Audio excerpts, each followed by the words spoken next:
The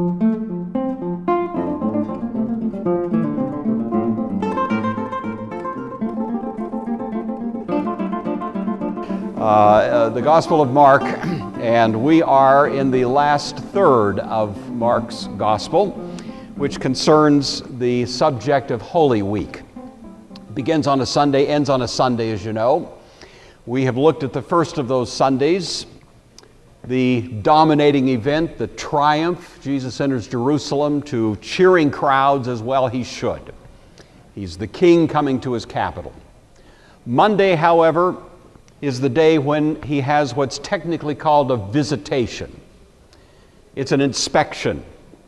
Royalty has arrived. It's a time to assess how things have been handled in his absence. He's not very pleased. This is, in a sense, the trial day. He gathers evidence. He cross-examines. He asks questions. He gives a preliminary indication of his verdict as he's driving out these people who have really besmirched the holy precincts. Today we come to Tuesday. Really, we just barely got into Tuesday last week with the discussion of the fig tree, you recall that, and now we pick up with the major events that take place on Tuesday. We won't get through this in one day. We'll be here for a little while. The events that take place on Tuesday are essentially in two parts, one public, one private. The public part takes place in the same temple area where we found Jesus yesterday, Monday, driving out the money changers. This is the, in a sense, trial in open court. This is the announcement of the verdict. This is the judicial opinion. And so that's the public part of that. We start that this morning. Then we have a private part, usually called the Olivet Discourse. Jesus takes his disciples out to the Mount of Olives. They clearly are looking at Jerusalem with that wonderful panoramic view that you have of the city. And Jesus now begins to explain to them in private how his judicial pronouncements, the judgment that he has just announced, is going to be effected. How's it going to happen? It's all going to take place, Jesus assures them, within that generation. And within that generation, not one stone would be left upon another. Within that generation, Jerusalem would come under siege and be destroyed. Within that generation, all of these pronouncements of judgment would indeed occur. And so this is the rest of the Tuesday account, and obviously by the time we get through all of that, we will spend at least a few weeks here, but it's all well worth our attention. So really, at this point, we're just beginning this discussion of the events on Tuesday. Jesus is back in Jerusalem, and the story picks up at verse 27 of chapter 11 of Mark's Gospel. This is the Word of God. Again, they came to Jerusalem. As he was walking in the temple, the chief priests, the scribes, and the elders came to him and said, "By what authority are you doing these things? Who gave you this authority?" Jesus said to them, "I'll ask you one question. Answer me, and I'll tell you by what authority I do these things. Did the baptism of John come from heaven, or was it of human origin? Answer me." Well, they argued with one another. If we say from heaven, he'll say, "Well, why didn't you believe him?" But shall we say of human origin? They were afraid of the crowd, for all regarded John as truly a prophet. So they answered Jesus, "Don't know." Jesus said to them, "Okay, neither will I tell you by what authority I'm doing these things."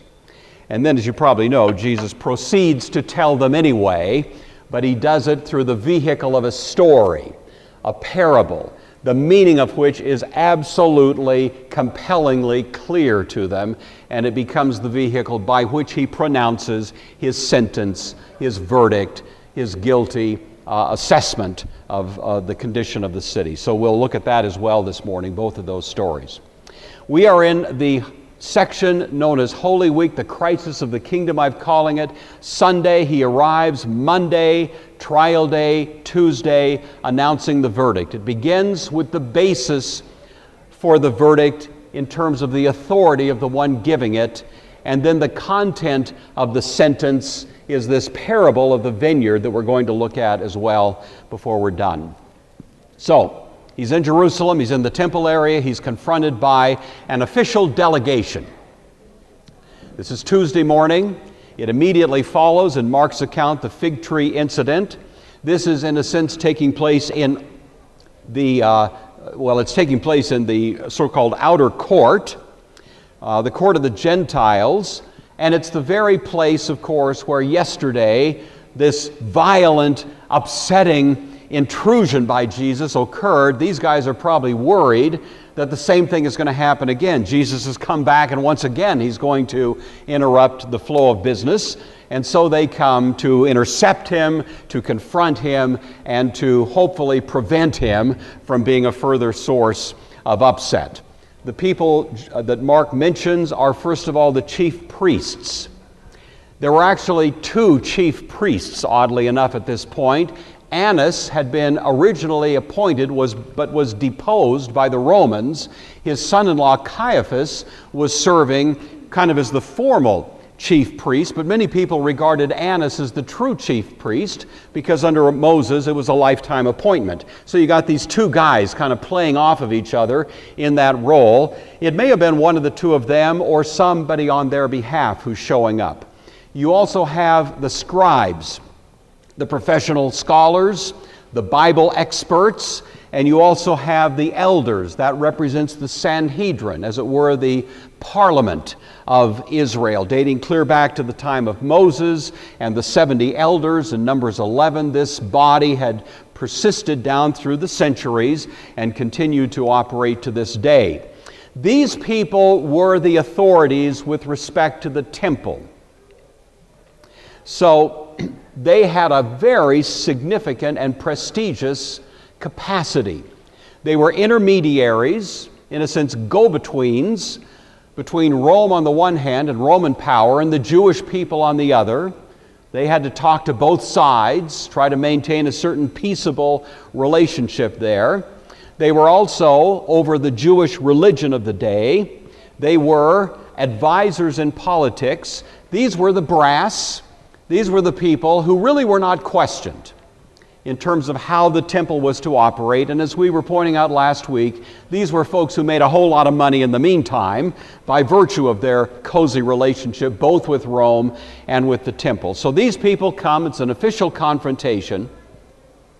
It's the culmination of a series of conflict moments that are peppered throughout Mark's gospel. It's the last of them, the most severe of them, and the one that really ties together a lot of what we've seen otherwise. So they come along and they say, by what authority are you doing these things? Who gave you this authority? It's a rhetorical question. They didn't expect an answer. They expected Jesus to wilt on the spot.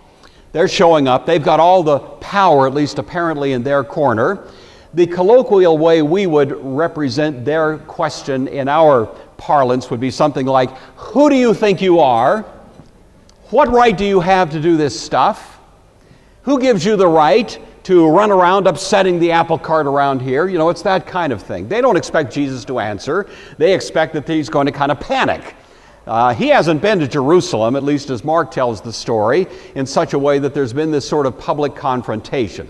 It's kind of like when Martin Luther was at the Diet of Worms against the emperor, the pope, all of the brass of the world, the political and ecclesiastical authority, again, one lone monk.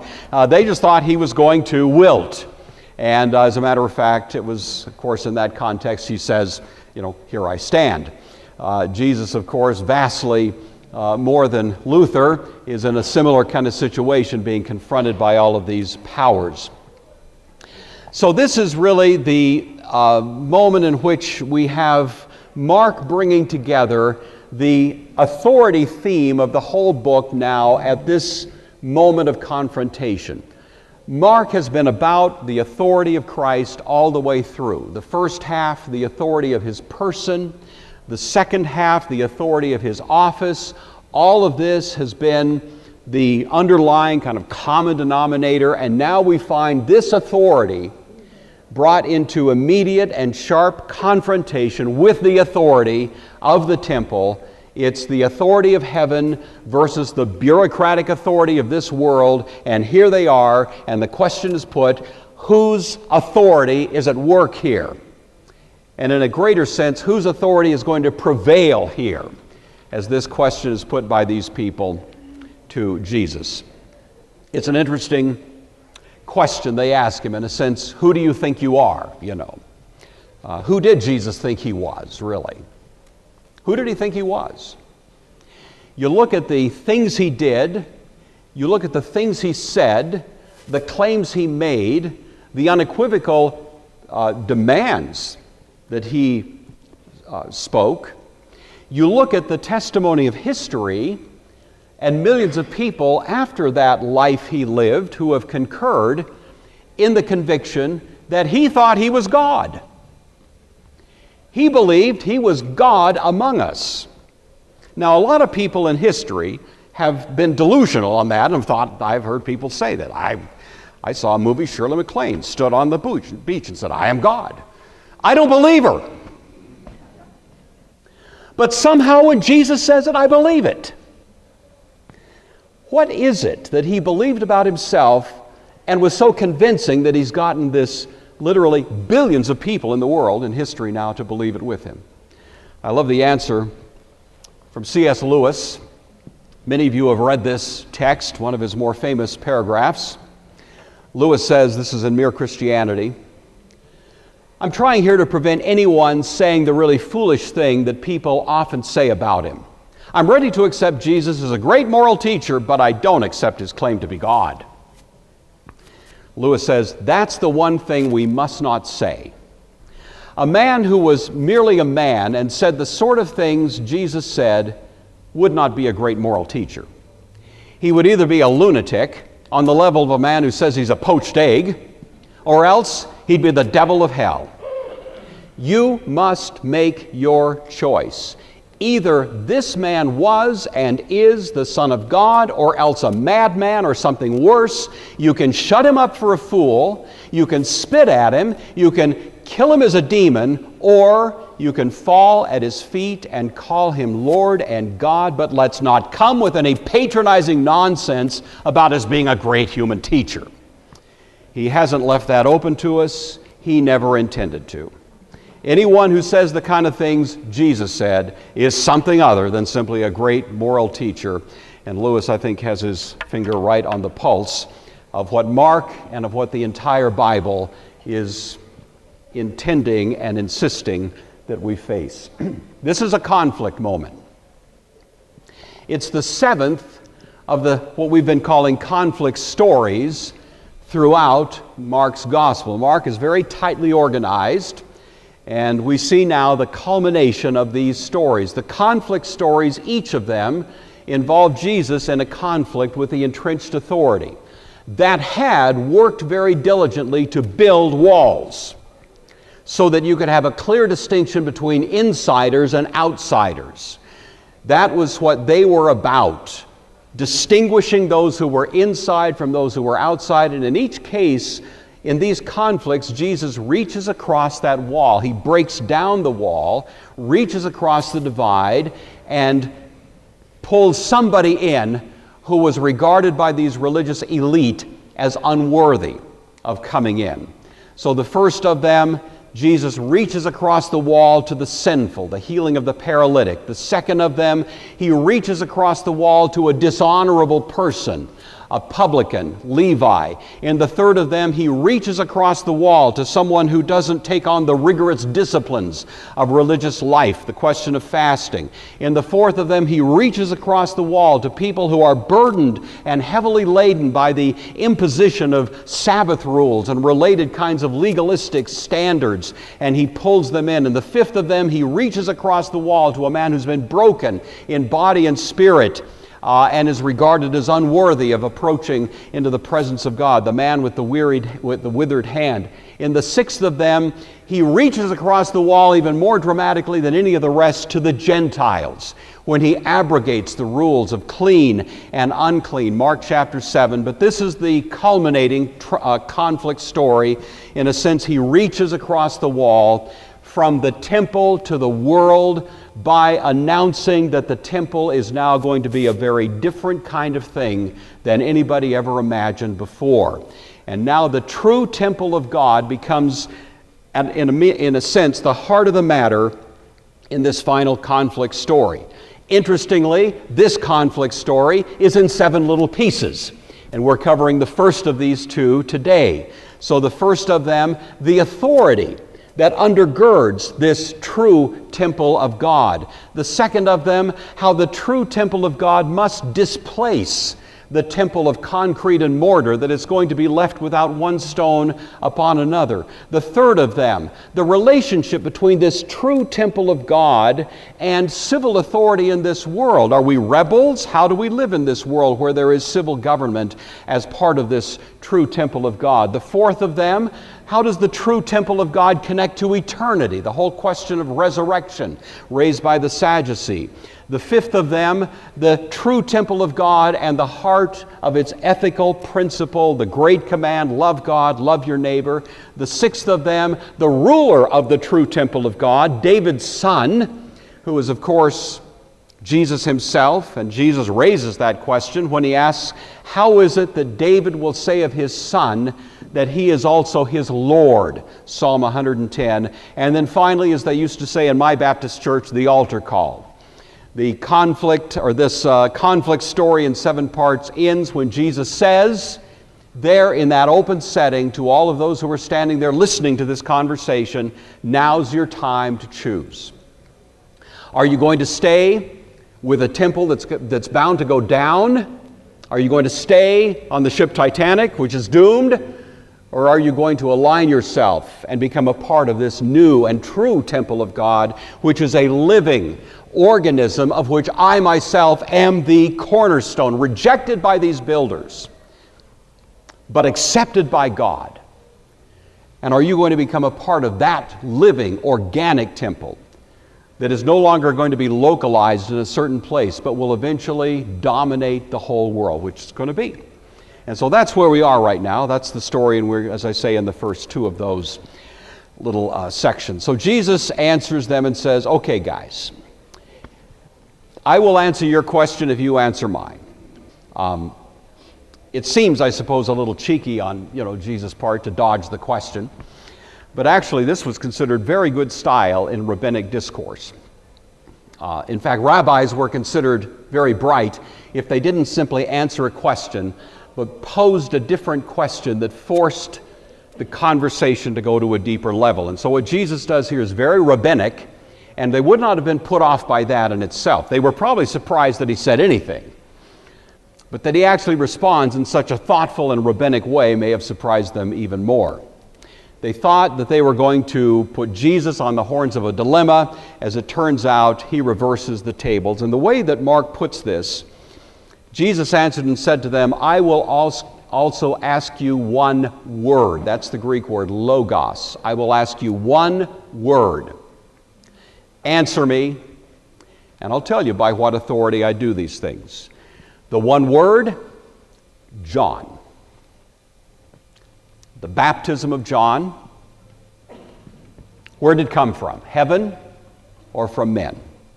This is a literary synecdoche, as it's called, for the English folks in the room, the grammarians. This is where the little part stands for the whole. So when Jesus talks about the baptism of John, he means the entire ministry of John. He means not only his baptism, but his sermons, his counsel, his pronouncements, his claims.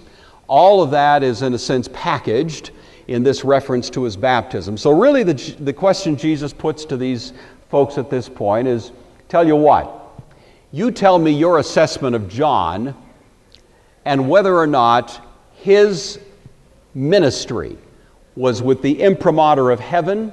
Was he speaking God's truth? Was he acting with God's approval, or did it simply come from men? What's your view of it? Is it from heaven or from men? You're asking a question about my authority, so I ask you a question about John's authority. It's not mentioned directly, but clearly this reference to John is also dripping with the fact that John had publicly affirmed Jesus. Jesus was baptized by John. John testified to the events connected with his baptism. Jesus had been anointed, a dove coming down from heaven.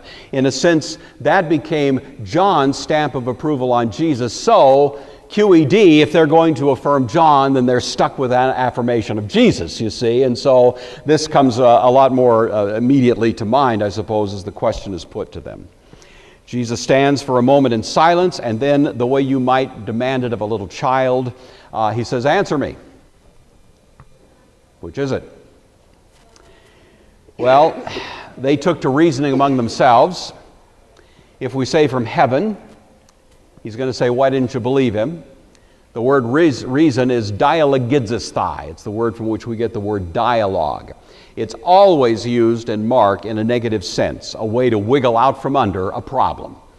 And so that's what they're doing. They're faced with a very ticklish kind of question here. What are we going to say? And they're looking at probing one possibility. If we say, well, we think John was actually a true prophet of God, why didn't you believe him? And implied in that question, why don't you believe him, especially as it regards me, who's right here in the temple confronting you with this question? So they don't like that option. Let's look at the other side. How about we say it's from men? Well, then they fear the people, because everybody counted John to have been a prophet. From men, if we say from men, it's an incomplete sentence. It's as if it says, let's not go there, you know. If we say from men, the outcome there is just as bad. So they're stuck in this rather tricky political balance. I know many of you have read Machiavelli. I suppose since I taught political theory for a few years, I think I've probably read Machiavelli's The Prince at least 10 times, maybe 15 times over the years. I never cease to be amazed at the profundity of the man's insight. He's gotten a bad rap in history, to be honest with you. Not that I embrace his philosophy generally, but he does put his finger on some very, very helpful insights, one of which is that anybody in political power has to appear to be a statesman, but to put it in my language, has to always pay attention to focus groups. You know what I'm saying? You've got to look like you're leading, while what you're really doing is following. You've got to get the pulse of the people and then look as if you're going to lead them as a great courageous person in the very direction they wanted to go anyway.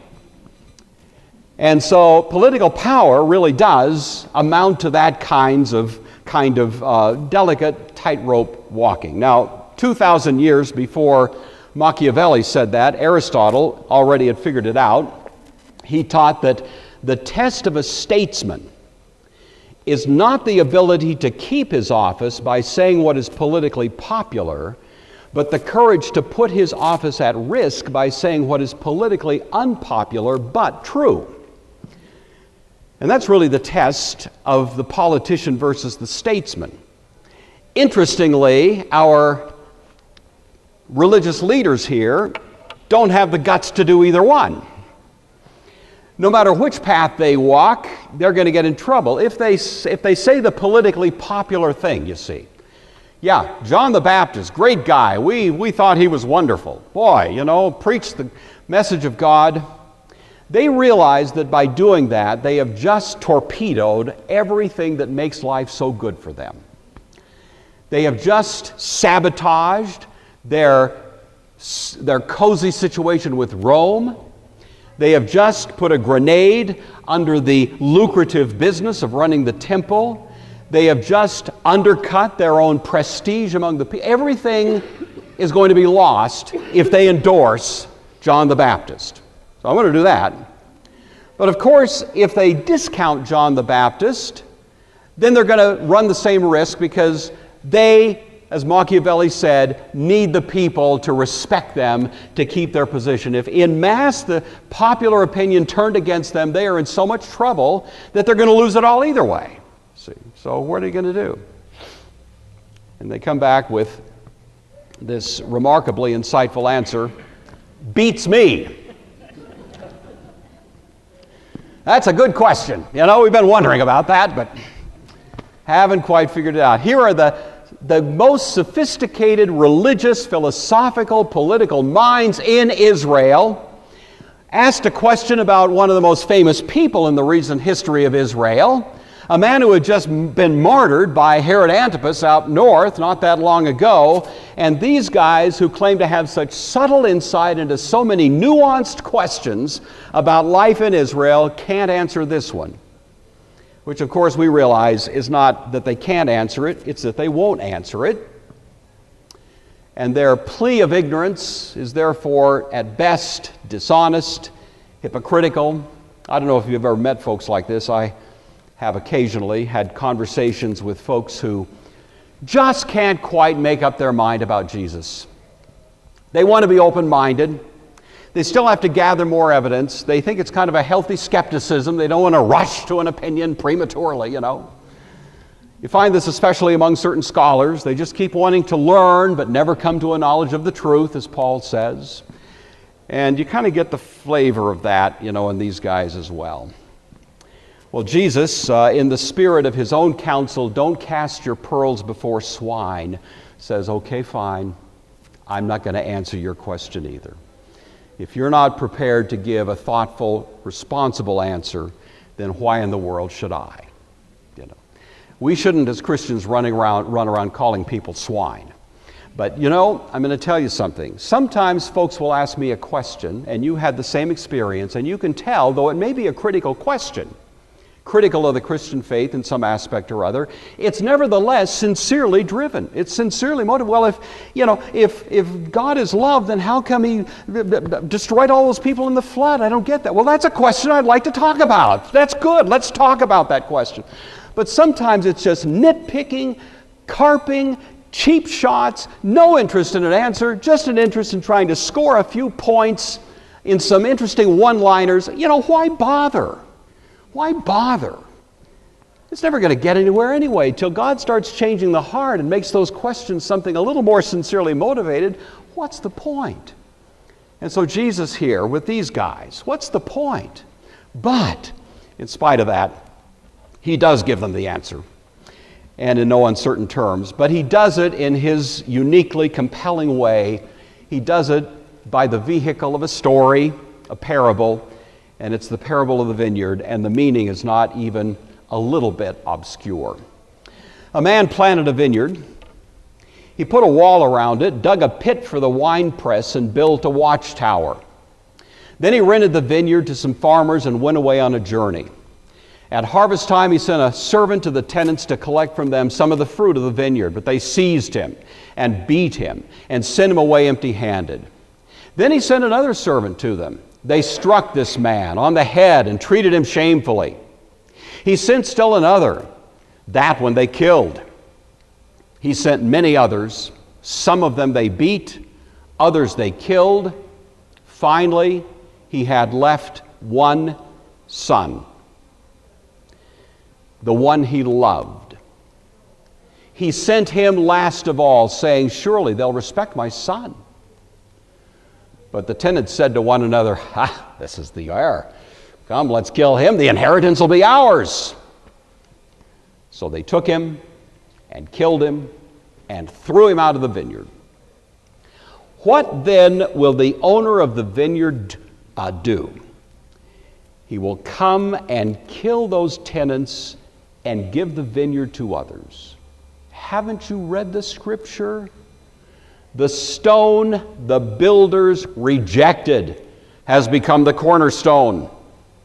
The Lord has done this. It's marvelous in our eyes. Then they looked for a way to arrest him because they knew he had spoken the parable against them. But they were afraid of the crowd. So they left him and went away. Familiar story, isn't it? It's one that's famous. The parable of the vineyard. It involves a vineyard. It involves a hedge. It involves a wine vat. It involves a tower, vine dressers, and an owner who's gone for an extended period of time. This is the only parable that Jesus tells, a true parable in Mark's Gospel, outside of chapter 4. This is a parable of the kingdom for sure, as were the parables in chapter 4. The difference is in chapter 4, it was too soon to unwrap the nature of the kingdom yet. And so Jesus said to his disciples privately, "To you it is given to know the secrets of the kingdom, and to those outside I speak in parables, so that hearing they won't hear, seeing they won't see." The time isn't right yet. But now you see we're at the moment where the kingdom is going to be established. The great cutting ceremony that will bring it into effect is going to take place in just a few days.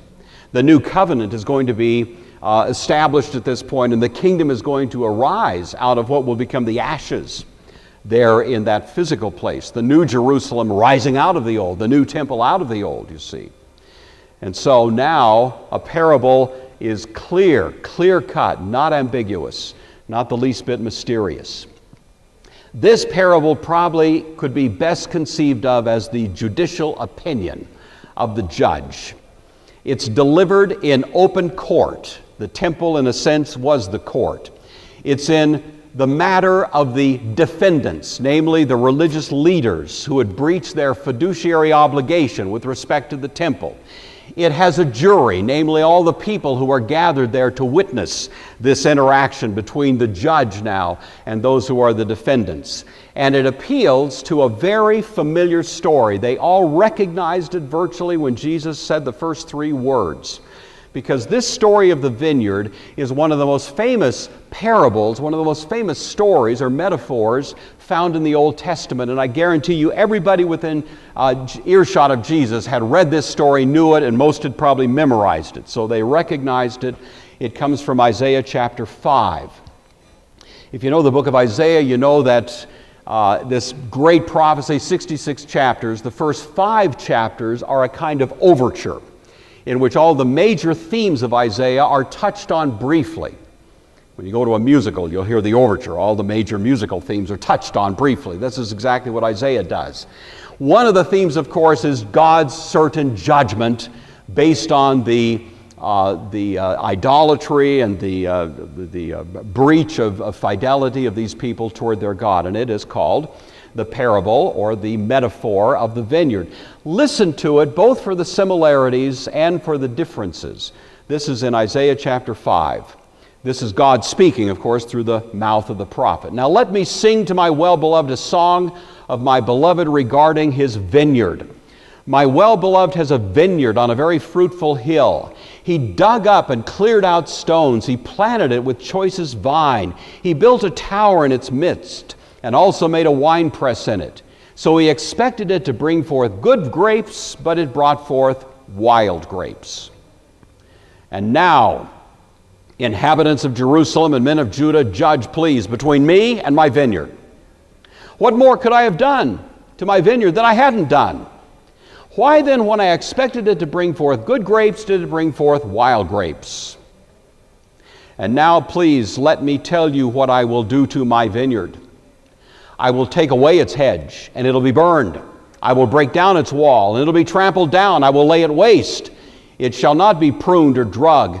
It shall be briars and thorns. I will also command the clouds that they rain no rain on it. For the vineyard of the Lord of hosts is the house of Israel, and the men of Judah are his pleasant plant. He looked for justice, but behold, oppression, for righteousness, but behold, a cry for help."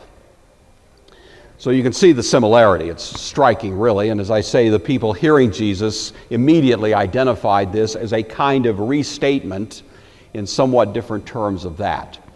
The vineyard manifestly is Israel. The tower would be the temple in the center of the life of Israel. The hedge, God's protective, providential care of Israel. The purpose, to yield a harvest that would produce wine, which was a standard metaphor for salvation to the nations. God leases it, as it were, the owner leases it to the vine dressers. These are tenant farmers, common practice in the ancient world. They can run the place as if it were their own. They can live off the produce of the labors of the land, but they're expected to pay a dividend on an annual basis to the true owner of it. So it's an investment on one part and a means of labor on the other. Clearly what's going on here is these fiduciaries, these religious leaders, have been entrusted with the temple. They're supposed to be paying a dividend of salvation and worship and fidelity to God, but they have usurped that position and taken it as if it were their own and used it as their own revenue stream at the expense of the God who actually owns it. The one who owns it goes away, far country, allowing the tenants to become arrogant and complacent. Now vintage time rolls around, he sends a servant to receive that dividend. This is when blessings should be flowing from the vineyard to the world. The servant, of course, standing for those many, many prophets that God sent to his people down through the centuries. This was the first of many. The dividends were supposed to be collected and paid, but what do these guys do? They beat him, they send him away empty-handed, describing the abuse, of course, to which most of the prophets in Israel were treated. So rather than exporting blessings, the vineyard becomes a crime scene. Again, he sent them another servant. At him they threw stones, wounded him, sent him away shamefully. Some have tried to identify Jesus' description here with particular experiences of particular prophets. I think the better view is simply it's kind of a broad, generic description of what took place with most of the prophets who were treated to all kinds of different abuse. Jeremiah was imprisoned, as you know, lowered into a cistern for 30 days, arm deep in the mud, and so on. Other prophets were given similar kinds of abusive treatment. It's not difficult to see the documentation of this sort of thing in Israel's history. Again, he sent another. Him they killed, many others, beating some, killing some. The Old Testament, Jewish literature generally documented in some detail the abuses that were given to those prophets that God had sent. Hebrews 11, sometimes called the Hall of Fame of Faith, is a good place to kind of get the short version of that story. So finally, time's up. Now judgment is going to finally fall on these tenants. The corrupt leaders who are represented by those tenant farmers are going to face the music, and all of those who align themselves with them. But again, if you notice this, the parable that was told by Isaiah talks about the destruction of the vineyard. The vineyard's going to be destroyed. Notice that's not what Jesus says. Jesus says the vineyard is going to be taken from you and given to others. Because there is in the vineyard in this case those who are faithful. They've been looking for the kingdom. They've been looking for Messiah. They have genuine faith. They haven't bought off on this fake religion that is being peddled to them by these religious. No, they've been looking for the truth of God. And they're not going to be destroyed. They're going to be saved in this process, as a matter of fact. So while judgment is going to fall on those who breach their duties, the vineyard itself, as Jesus tells the story, is going to be salvaged. Well, this landowner still has one son, his beloved. He sends him saying, surely they'll respect my son. Jesus, again and again, affirms his unique status in history. This is what led C.S. Lewis to that remarkable statement he made. Notice that Jesus is not just one more prophet. As he tells the story, he's not just another in a long line of folks who have come appealing. This is a unique individual who is styled the Son. There is this expectation that at least the Son would be respected because he's the true heir. He is the true king. He is the Messiah. So this overly generous, prodigal father continues to show mercy and give the tenants an opportunity, one last one, to repent. But those vine dressers said among themselves, "Hey, this is the heir. Let's kill him, and the inheritance will be ours." So they took him and killed him and threw him out of the vineyard. And again, the implication in the parable is these guys knew who Jesus was. They knew this was the Son. This wasn't some kind of surprise. They recognized the heir.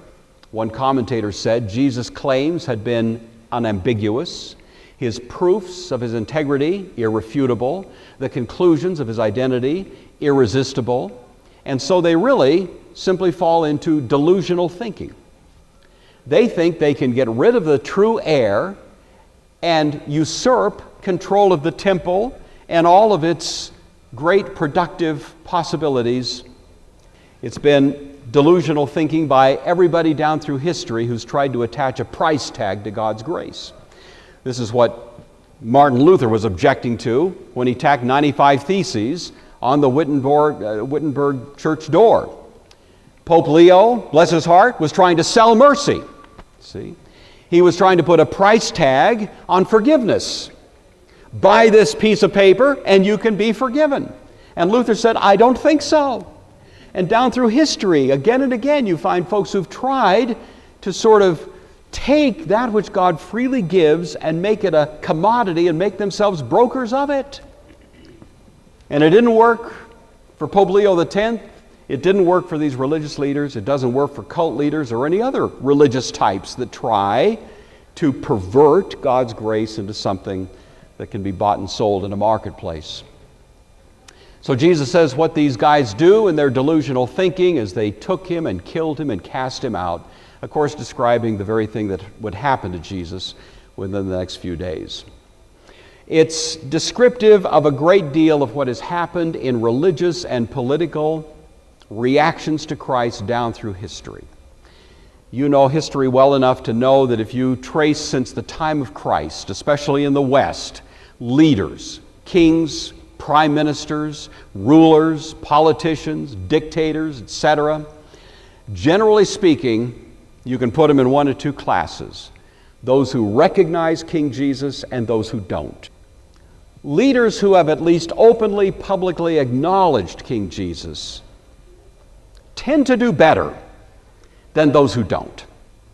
I realize there's exceptions to the rule, and like I say, I'm going to be cautious in saying this, but I think a general survey of history suggests that maybe Jesus really is ruling and does bump off upstart rulers, prime ministers, presidents, dictators who somehow thumb their nose at his authority. It's certainly what the Bible leads us to believe. Psalm 2, "Why do the nations rage? The people plot a vain thing. Why do the kings, the prime ministers, the presidents, the dictators, the tin horns, the people who put themselves into these political positions of power, why do they set themselves up and take counsel together against the Lord and against his Messiah, saying, 'Let's break their bonds to pieces and cast their cords. Let's throw off the strictures of the rules of this Messiah. Let's call evil good and good evil. Let's redefine the fundamental institutions of life that were given to us by God. Let's remake humanity in the form of what we prefer rather than in what God has ordained. Let's just do that.' And how much does the one who sits in heaven feel intimidated by this kind of behavior? He who sits in heaven laughs. The Lord holds them in derision. Then he speaks to them in his wrath and distresses them in his deep displeasure. 'Look, I've set my king on the holy hill of Zion,'" the true Zion. "I will declare the decree. The Lord has said to me, 'You are my son, today I've begotten you. Ask of me, I'll give you the nations for your inheritance and the ends of the earth for your possession. You'll break them with a rod of iron, you'll dash them to pieces like a potter's vessel.' So therefore, wise up, kings, senators, parliamentarians, prime ministers, and all of you who are in positions of authority. Take a lesson, you judges of the earth. Serve the Lord. Rejoice with trembling. Kiss, meaning the reverential recognition of authority. Kiss the Son, lest he be angry and you perish in the way when he's just a little bit upset. Because that's all it takes to bump you off and to dash your authority like an empty vessel. Blessed are all those who put their trust in him. If the New Testament is correct, King Jesus is ruling today over the universe, and every person in political authority in this world is obligated to serve him. And that may seem a little bit outrageous in our pluralistic society, but I'm just saying you can't read the Bible very long or very far before you bump into that proposition, and it's pretty much an immovable core of the biblical message. And in some ways, it's what these guys were bumping into now when they were confronting Jesus in a temple on a Tuesday morning. Therefore, what will the owner of the vineyard do? He will come and destroy the vine dressers and give the vineyard to others. Notice that? The vineyard taken from them, given to others. This whole conversation started with their rhetorical question, what gives you the right? Jesus now asks them a rhetorical question about what's actually going to happen. Matthew actually has these people answer the question. Matthew tends to emphasize the self-incrimination of the unbelieving Jewish nation, the culminating expression of which is Matthew 27:25, his blood be on us and on our children. A verse that's been extremely difficult and troublesome down through history, and again has been the basis for a certain degree of tragic anti-Semitism. But the fundamental idea is not an assessment against Jewish people again or any such thing, but it is the unbelieving people there who were in fact committing treason against their covenant Lord. Mark and Luke both have Jesus answer his own question. Luke adds, God forbid, when Jesus answers the question, showing how clearly they understood it. But the one thing that's clear from all of it, the crux of the sentence of judgment pronounced by Jesus, the kingdom that you should have been involved in as builders and architects, it's taken from you. You're guilty. You're found guilty. The sentence of execution is now being pronounced. Haven't you read the scriptures? The stone the builders rejected has become the chief cornerstone. Christ, the Messiah, is the cornerstone, the living cornerstone. It's the Lord's doing. The temple that is now going to be built is not a temple of concrete and mortar, of the stuff of this world. It is the temple of living, organic creations of God. We become part of it by regeneration, washed in baptism, brought in, made part of this temple in which Christ himself was the original cornerstone. It's from Psalm 18, which celebrates worship in the true messianic temple. It's announcing a living cornerstone of a temple that would be rejected by the builders.